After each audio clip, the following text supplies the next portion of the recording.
Ibu yang dikasihi Tuhan? Ada sukacita? Seberapa pun kita yang hadir pada malam hari ini, ya, mungkin karena efek cuaca juga lagi hujan, mungkin ada yang lagi sakit, tapi tidak mengurangi rasa sukacita kita pada malam hari ini, sehingga biarlah kehidupan kita terus belajar untuk menyenangkan hati Tuhan. Saya mengucap syukur kepada Tuhan yang masih memberikan saya kekuatan, kesehatan, begitu juga kepada Ibu Gembala yang kembali mempercayakan saya pada malam hari ini untuk kita sama-sama belajar akan kebenaran firman Tuhan. Haleluya. Pada malam hari ini kita akan belajar firman Tuhan. Saya akan beri tema kita yaitu apa yang masih kurang. Mungkin kita boleh katakan 1, 2, 3 ya. Apa yang masih kurang. Saya dulu kanan kirinya apa yang masih kurang. Ya, apa yang masih kurang. Ya. Kalau ditanya kita satu per satu, apa yang masih kurang pasti ada, benar? Ya, pasti. Ada juga bilang banyak, ada juga mungkin bilang ada beberapa yang masih kurang dalam kehidupan saya. Malam hari ini kita akan belajar dari satu tokoh yang mungkin sudah sering kali kita dengar, anak muda, ya, seorang anak muda yang begitu kaya raya, ya. Ada yang tahu namanya? Tidak ada. Secara Alkitabiah memang tidak ditulis siapa nama anak muda ini. Kita baca dulu ayat pokok kita pada malam hari ini. Buka Markus 10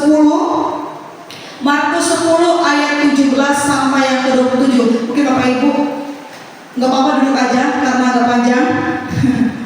Markus 10 ayat 17 dan sampai yang ke-27. Saya baca ayat 17, Bapak Ibu yang ke-18 ya. 1, 2, semua sudah dapat? Saya baca ayat ke-17, selanjutnya jemaat. Pada waktu Yesus berangkat untuk meneruskan perjalanannya, datanglah seorang berlari-lari mendapatkan dia, dan sambil bertelut di hadapannya ia bertanya, "Guru yang baik, apa yang harus kuperbuat untuk memperoleh hidup yang kekal?" Jawab Yesus, "Mengapa kau katakan aku baik? Kata orang menyembah saya daripada Allah saja." Engkau tentu mengetahui segala perintah Allah, jangan membunuh, jangan berzina, jangan mencuri, jangan mengucapkan saksi dusta, jangan mengurangi hak orang, hormatilah ayahmu dan ibumu. Lalu kata bagaimana padanya, "Guru, semuanya itu telah kuturuti sejak masa-masamu."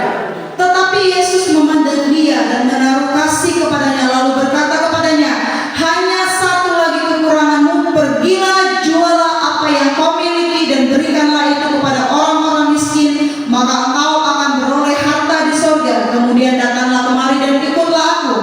Mendengar perkataan itu, dia menjadi kecewa, lalu pergi dengan sedih, sebab banyaknya hartanya. Lalu Yesus memandang murid-muridnya di sekelilingnya dan berkata kepada mereka, "Alangkah sukarnya orang yang beruang masuk ke dalam kerajaan Allah." Murid-muridnya tercengang mendengar perkataannya itu. Tetapi Yesus menyambung lagi, "Anak-anakku, apakah sukarnya masuk ke dalam kerajaan Allah? Lebih mudah seekor unta melewati lubang jarum daripada seorang kaya masuk ke dalam kerajaan Allah. Mereka orang beriman berkata seorang kaya yang lain, "Jika demikian, siapa yang dapat diselamatkan?" Yesus memandang mereka dan berkata, "Bagi manusia hal itu tidak mungkin, tetapi bukan demikian bagi Allah, sebab segala sesuatu adalah mungkin bagi Allah." Haleluya.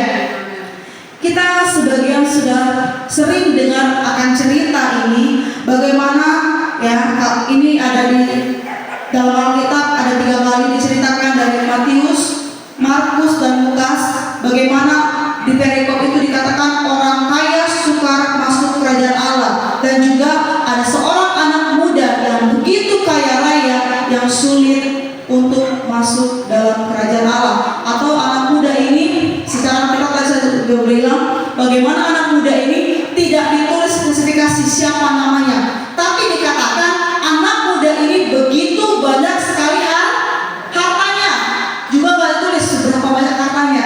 Kalau rupiah mungkin kalau paling banyak itu kalau MA itu sudah banyak ya, miliar, sudah termasuk orang yang kaya, triliun apalagi orang yang sangat kaya. Nah, kita nggak tahu seberapa banyak harta anak muda ini, tapi jelas ditulis anak ini adalah sebenarnya anak yang baik, anak yang sopan. Kalau kita lihat ayat yang ke-17 dikatakan bagaimana guru yang baik, dia datang kepada Yesus, dia tanya dengan secara sopan. Guru yang baik, apa yang harus kuperbuat untuk memperoleh hidup yang kekal? Garis bawahi hidup yang kekal. Dia sudah memiliki segala sesuatunya, mungkin secara harta dia sudah bergelimpahan, sudah berkelimpahan, tapi ada sesuatu yang masih kurang dalam dirinya. Dia cari, yaitu apa? Hidup yang kekal. Mungkin secara material dia sudah puas, dia sudah bisa menikmati ini dan itu, ya. Bahkan sampai masa tuanya mungkin dia sudah cukup dengan harta yang dia punya. Tapi ada sesuatu yang kurang dari anak muda ini. Dia butuh hidup yang kekal. Dia mau hidupnya kekal. Tapi waktu dia bertanya sama Yesus, dia bilang, mengapa kau katakan aku ini baik? Ya. Ayat 19, engkau tentu mengetahui segala sesuatunya. Jangan berzina, jangan mencuri, hormati ayah dan ibumu. Ya, anak muda ini sudah jelas dikatakan dia sudah taat dengan segala perintah-perintah tersebut. Ya, dia anak yang baik. Ya, kalau secara ininya, ya karakternya mungkin baik, dia orang sopan santun, dia turuti semua perintah Allah, dia kerjakan dalam kehidupannya. Tapi ada sesuatu yang kurang dalam dirinya.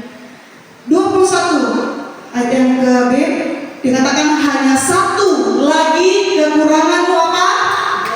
Pergilah, jualah apa yang kau miliki dan berikanlah itu kepada orang-orang miskin, orang-orang yang gak mampu. Kalau dibilang, ya, dia sudah mati-matian bekerja mungkin, dia cari, dia kumpulkan hartanya, tapi waktu dia datang kepada Yesus, kenapa harus satu hal ini? Satu hal ini, kenapa harus hartanya yang harus dijual? Kita masuk bukan karena kekayaannya, bukan ya, tetapi bagaimana anak muda ini dia terikat kepada apa yang dia miliki. Dia terikat apa yang dia miliki. Ayat yang kedua dikatakan ia menjadi kecewa dan sedih. Ada dua hal yang dia alami, dia kecewa dan dia juga sedih. Kita pernah mengalami kecewa dan sedih? Iya, semua kita yang ada pada malam hari ini kita pernah merasakan kecewa. Mungkin beda masalahnya, ya, beda apa yang kita alami dengan anak muda yang kaya raya ini. Tapi dia mengalami, jelas-jelas dia mau mengikut Tuhan, tapi hanya karena harta yang dia miliki, Tuhan suruh jual. Lalu apa dia bilang? Hatinya kecewa dan sedih. Terkadang kehidupan yang tampak sempurna itu belum tentu sempurna di mata Tuhan. Bagi kita sudah sempurna melakukan ini dan itu. Tuhan, aku rajin gereja, aku rajin berdoa, aku lakukan apa yang baik di mata Tuhan. Tapi sering kali kita merasa diri kita baik, tapi ada sesuatu yang masih kurang dalam diri kita. Tuhan melihat. Sering kali kita merasa diri kita sudah jauh lebih baik daripada orang lain, sudah jauh lebih rohani. Tetapi ada seringkali sesuatu yang Tuhan tuntut dalam kehidupan kita. Dan kadang itu kita kurang peka dalam Tuhan. Kita bilang kita sudah lakukan hal yang baik. Makanya kita seringkali waktu kita berdoa sama Tuhan, Tuhan, apa yang masih kurang dalam kehidupan saya? Apa yang mau Tuhan lakukan dalam kehidupan saya? Kan kadang seringkali kalau kita berdoa, kita sering bertanya sama Tuhan, benar? Kita tanya sama Tuhan, apa yang mau saya lakukan Tuhan? Bukan hanya kita minta berkat, tidak. Tapi kita juga harus bertanya, Tuhan mau lakukan apa yang harus saya lakukan untuk orang lain? Mungkin saya merasa diri saya baik, saya tidak melakukan dosa ini dan itu. Tapi ada sesuatu hal yang harus kita kerjakan untuk Tuhan. Haleluya. Bagaimana anak muda ini, ya, dia orang yang baik, ya. Tapi saya mau katakan di sini masalahnya itu bukan pada kekayaan itu, bukan pada harta itu, tapi pada keterikatan hati anak muda ini. Seringkali apa yang kita punya itu justru mengikat hati kita. Setuju? Kita lebih berharapkan sesuatu itu dibanding Tuhan. Jangankan itu, hal yang kecil aja kita punya HP, seringkali kita juga jadikan sesuatu itu yang berhala. Kita buka HP hanya kita scroll, tapi kita lupa baca Alkitab. Tanpa kita sadari kita sudah berhalakan sesuatu itu yang hal kecil, ya. Itu yang kecil. Kita hanya asik dengan gadget kita hanya asik dengan pekerjaan kita hanya asik dengan masalah kita, tanpa kita melibatkan Tuhan dalam kehidupan kita. Kita merasa puas dengan diri kita merasa mampu dengan kekuatan kita. Sewaktu-waktu kita dalam keadaan lemah baru bertanya, Tuhan, saya tahu banyak salah dalam diri saya tahu banyak kurang dalam diri saya. Tapi waktu kita diberkati, kita lupa sama Tuhan. Waktu Tuhan tegur kita, ya, seringkali mungkin ayo bantu dia. Waktu gak apa-apa ya, ibu aman. Aman. Mungkin pada waktu kita bertanya sama Tuhan,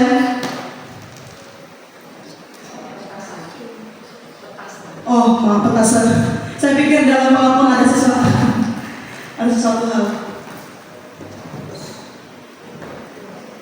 Enggak, kayak di atas balkon itu. Tapi gak apa-apa. Di sini kita tetap lanjut firman Tuhan. Bagaimana Yesus mengasihi anak muda ini? Setuju? Yesus tetap dia mengasihi anak muda ini, tapi Yesus juga menyatakan kebenaran. Tuhan Yesus juga kasih kita, tapi dia juga mengajar kita. Waktu kita salah, setir kita. Waktu kita berbuat dosa, ada saja yang Tuhan kerjakan dalam kehidupan kita. Supaya apa? Tuhan itu kasih, ya. Dan kasihnya begitu besar. Tapi waktu kita dalam keadaan salah, Tuhan juga menyatakan kebenarannya. Amin. Justru hati-hati waktu kita sudah merasa diri kita sudah begitu baik, kita lakukan ini dan itu, tiba-tiba kita merasa nyaman dengan zona yang kita miliki, sehingga kita lupa berdoa.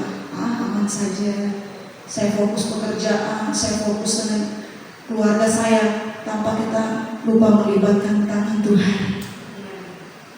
Banyak hal yang bisa membuat manusia itu terikat. Uang, karir, pekerjaan, apa yang kita miliki, ya, terlebih lagi kenyamanan, itu bisa membuat juga kita berhala, ya. Kita merasa dengan zona nyaman kita, tapi kita gak sadar. Makanya terus kita mau belajar, amin. Apapun yang tidak bisa kita lepaskan demi Tuhan, itu sesuatu yang berhala. Kalau kita gak bisa lepaskan itu, sama hal kita juga sudah berhala. Karena apa? Waktu kita mengikuti Yesus itu butuh penyerahan total. Amin. Butuh penyerahan total. Bukan saya bilang harus jadi pendeta, harus jadi hamba Tuhan, bukan seperti itu. Maksudnya penyerahan total, kita serahkan kehendak kita, kemauan kita, rencana kita, keluarga kita, pekerjaan kita, masa depan kita di dalam tangannya Tuhan. Waktu kita serahkan itu, tangan Tuhan tidak kurang panjang untuk menolong. Amin. Tangan Tuhan tidak kurang panjang untuk menolong siapapun yang ada hadir pada malam hari ini. Dia tolong saya, dia tolong Bapak Ibu. Itu sudah rasakan kebaikan Tuhan, amin. Pertolongan Tuhan yang begitu banyak kadang di luar pikiran kita. Waktu kita serahkan sudah dalam tangan Tuhan yang bekerja. Kita nggak bisa mengandalkan kekuatan kita, kemampuan kita, enggak. Bahkan sekalipun harta kita nggak bisa menyelamatkan kita. Itu semua titipan, setuju? Ada orang yang kaya, pasti ada juga yang lebih kaya lagi, ada yang lebih lagi. Jadi nggak ada sesuatu hal yang perlu kita sombongkan. Karena apa yang Tuhan titipkan dalam kehidupan kita, ya, Itu bukti kasih Tuhan. Amin. Sehingga waktu kita diberkati Tuhan, kita boleh memberkati orang lain.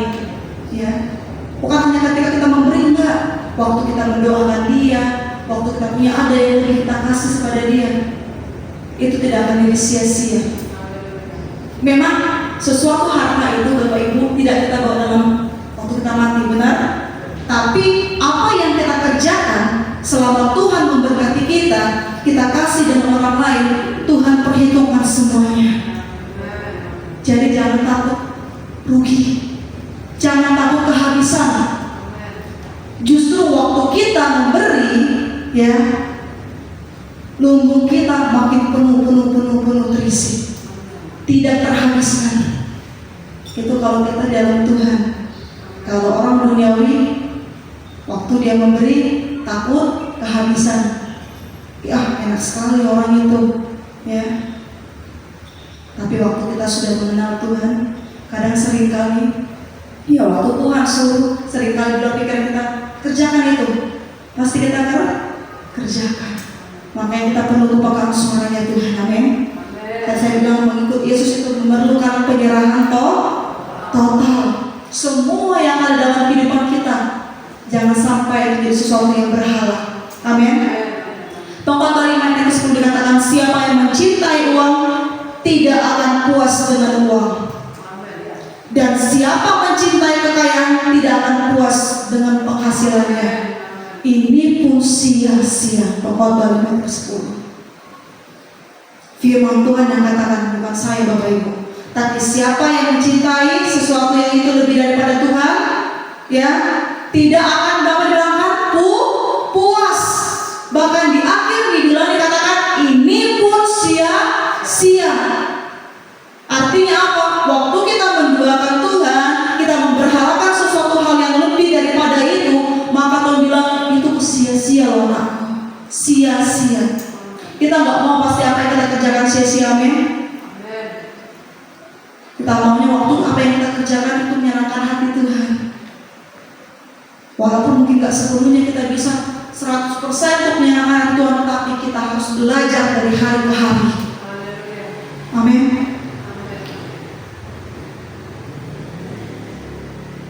Lanjut dikatakan di ayat yang ke-25, lebih mudah seekor unta melewati lubang jarum daripada seorang kaya masuk ke dalam kerajaan Allah. Tadi saya sudah katakan, ini bukan tentang materi atau uang, tapi ini sesuatu yang terikat di hati ini. Sesuatu yang terikat. Yesus memandang mereka dan berkata apa? Bagi manusia hal itu tidak mungkin, tetapi bukan demikian bagi Allah, sebab segala sesuatu adalah mungkin bagi Allah. Apa yang mustahil bagi manusia itu mungkin bagi Tuhan.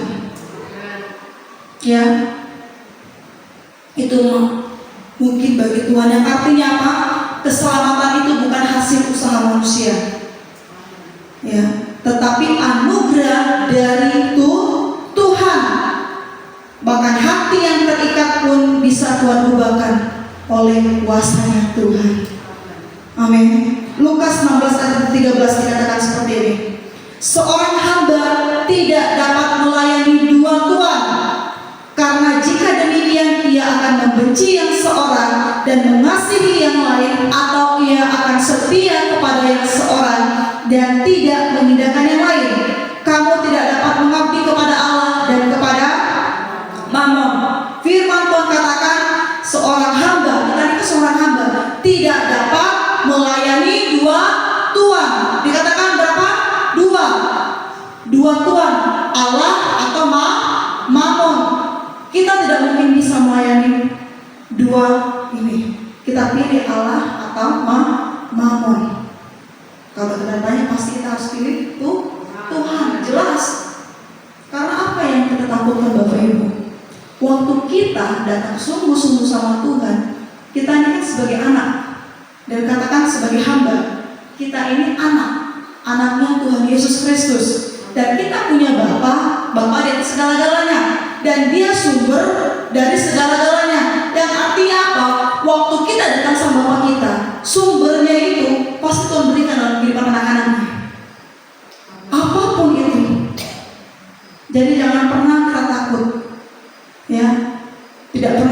membiarkan, tidak pernah Tuhan meninggalkan anak-anaknya. Apalagi waktu kita datang sungguh-sungguh kepada Tuhan. Amin. Makanya seorang hamba tidak dapat melayani dua Tuhan. Tidak bisa. Firman Tuhan sudah tegaskan, tidak dapat melayani dua Tuhan.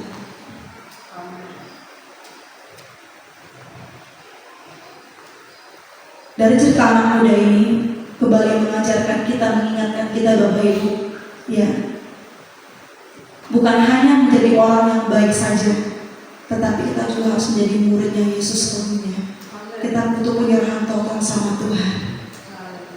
Ya, makanya waktu ibadah yang ada namanya pujian penyembahan, itu sebuah pujian kita naikkan, waktu penyembahan kita naikkan, itu kan sebagai rasa syukur kita sama Tuhan. Ya, sebagai rasa syukur kita punya Bapa. Dan waktu firman sampaikan, itu kan kembali mengajarkan kita, mendidik, menyatakan kesalahan, apa yang kurang dalam diri kita, Tuhan ajarkan melalui firman Tuhan. Ya, jadi maka waktu ibadah, waktu pujian penyembahan, kita kasih hati kita. Jangan pernah main-main. Mungkin kita beberapa dari sini kita lagi dalam keadaan lemah, capek seharian dalam pekerjaan kita, ya, dari waktu bangun pagi sampai sore kita bekerja, tidak ada istirahatnya, lanjut lagi malam ibadah, ya. Mungkin kegiatan kita penuh, ya.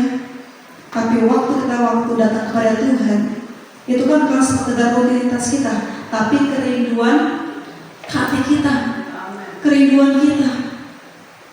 Mungkin ada yang punya target, pokoknya setahun ini saya harus rajin ibadah Kamis, ibadah Rabu, Kamis, Minggu, harus. Kalau tahun lalu, ya, mungkin agak bolong-bolong, tapi tahun ini pokoknya saya harus full, karena saya tahu ada Tuhan yang sudah memberkati saya.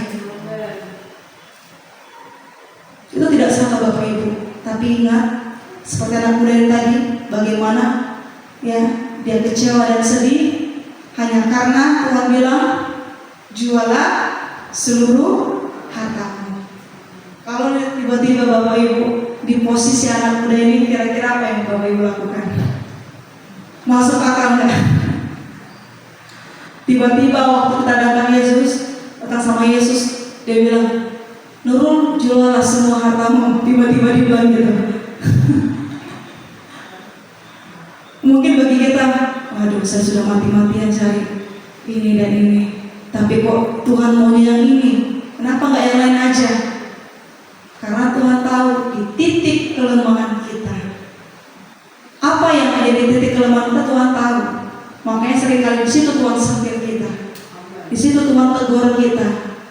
Makanya waktu firman Tuhan, jangan kita keraskan hati kita terima dengan lembut, supaya itu memberkati kehidupan kita. Amin. Supaya itu juga memelihara kehidupan kita. Semoga semakin hari dan hari kita makin belajar melakukan firman Tuhan. Amin. Kita buka Mazmur 62 ayat yang ke-11 yang B saja. Mazmur 62 11B.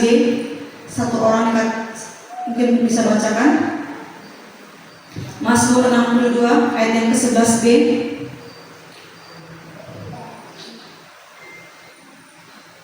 Ada yang sudah dapat? Mazmur 62 ayat yang ke-11B.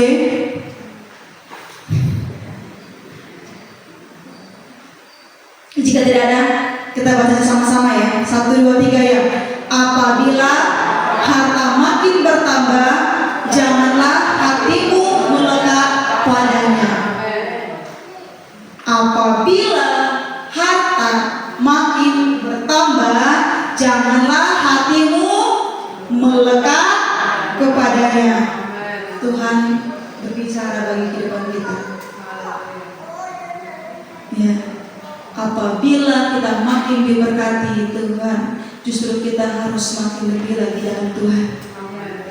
Jangan sampai kita sudah diberkati, kita lupa sama Tuhan, kita pakai kekuatan kita. Jangan sampai apa yang lebih dari kita justru itu melekat pada kehidupan kita. Amin. Ayat ini menekankan bagaimana agar tidak kita mengandalkan sesuatu kekayaan yang kita peroleh, harus bergantung total kepada Tuhan. Amin. Tuhan mau supaya hati kita tidak melekat kepada harta, ya, pada apa sesuatu yang menjadi berhala dalam kehidupan kita. Amin. Firman Tuhan katakan, cukupkanlah dirimu dengan apa yang ada padamu. Ya, cukupkanlah dirimu dengan apa yang ada padamu. Karena Tuhan berfirman, aku sekali-sekali tidak akan meninggalkan engkau. Sekali-sekali Tuhan tidak akan meninggalkan kita, tidak akan membiarkan kita. Makanya jangan sampai melekat. Bilang, jangan sampai melekat. Iya, amin. Baik itu pekerjaan kita, apapun mungkin sesuatu yang lebih dari kita, jangan sampai itu melekat. Amin. Artinya apa? Ini bukan soal usia anak muda ini, bukan soal usia, tetapi hal duniawi yang terikat dalam kehidupan kita. Amin. Firman Tuhan tidak saya panjang lebarkan, tapi biarlah ini boleh memberkati kita. Amin. Bukan uangnya yang jahat, bukan harta kita yang jahat, melainkan cinta dan keserakahan kita lah seringkali yang menjadi sumber kejahatan. Haleluya. Dan kita bersikap, kita doa. Haleluya Yesus. Terima kasih Bapak yang baik. Terima kasih Bapak. Apa yang masih kurang dalam kehidupan kami Tuhan, kami mau menyerahkan hati kami sepenuhnya dalam Tuhan.